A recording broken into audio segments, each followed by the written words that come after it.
his father, Sebastian Crown. No, he wasn't. I went to school with him. There was nothing handsome about the fellow at all. You do talk some nonsense, Poppy.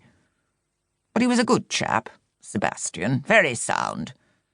Never had any luck, though, not with his wife, and not with that useless, wretched boy.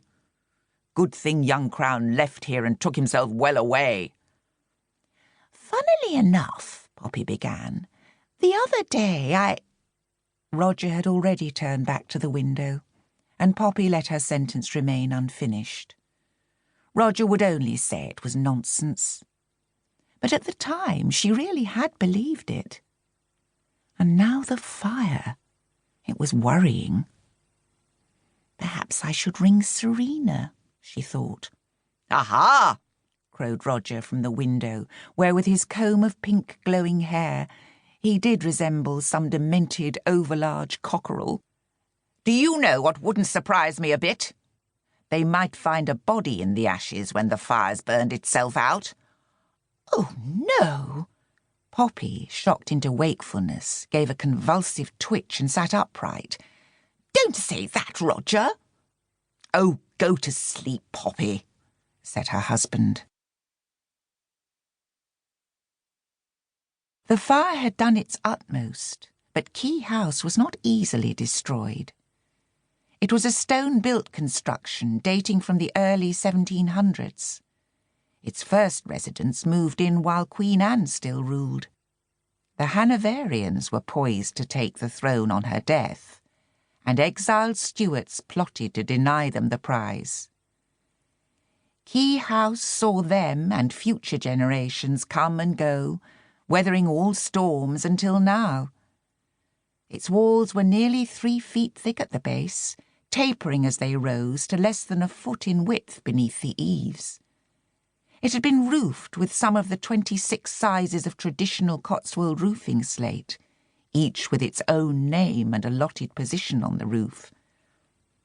They had cascaded into the interior, and now lay higgledy-piggledy below.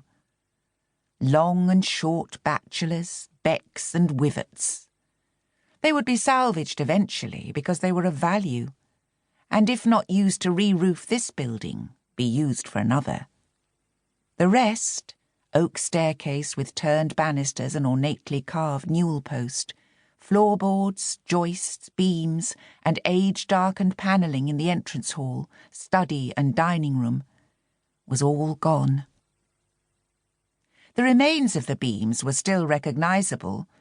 They had been fashioned from ancient tree trunks. They smouldered, badly charred and blackened, broken into irregular lengths, but they still showed the knot-holes and the occasional gouge where the carpenters fashioning them by hand had scored too deeply. It was mid-afternoon before it was realised that a body lay beneath the rubble, in the area that had been the kitchen, where the remains of modern-fitted cupboards hung blackened from the walls. Roger Trenton would soon learn he had been right. Inspector Jessica Campbell was a late arrival on the scene in the wake of the grim discovery. She watched the steam and smoke billowing from the defiant shell, and felt on her cheeks the heat being given off in palpable waves from the once mellow blocks of Cotswold stone.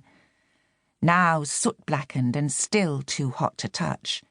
They, too, were survivors. She put her cold fingers to her face and felt them absorb the warmth and the tips tingle. It had been a mild month until recently, but over the last couple of weeks, winter had announced itself in uncompromising fashion, with the strengthening winds and first frosts. The mechanical hedge trimmer did not venture down this lonely road, so the trees and bushes around offered up a dishevelled display of skeletal arms. The fallen leaves piled in drifts and filled the ditches. Any trees still sporting growth did so with an air of defiant apology.